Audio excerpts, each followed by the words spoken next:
रामदास उभेरात. माझ्या शाळेचे नाव जिल्हा परिषद प्राथमिक शाळा बेलवाडी. मी इयत्ता 4थीच्या वर्गात शिकते. जे देशास लढले ते अमरत्वरून झाले, जे देशास लढले ते अमरत्वरून झाले. सोडिले सर्व घरदार, त्यागीला सुख संसार, त्यागीला सुख संसार. देश आपल्या जीवनाची बाजी लावणारा थोर महापुरुषांना प्रथम वंदन करते आणि माझ्या भाषणाला सुरुवात करते.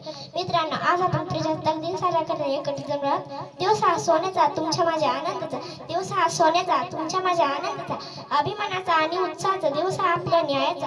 विजय असो प्रजासत्ताक दिनाचा, विजय असो प्रजासत्ताक दिनाचा.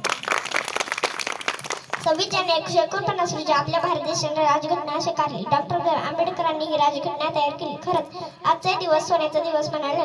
संविधान आहे म्हणून सगळे जाती धर्माच्या भाषा बोलणारे लोक सुखाने व समाधानी राहत आहे. म्हणून म्हणते विविधता आहे आमची शान, विविधता आहे आमची शान. म्हणून आहे भारत देश मान, म्हणून आहे भारत देश मान. शेवटी तिरंगी ध्वजाला वंदन करते माझे. जय हिंद, जय भारत. बोला भारत माता की.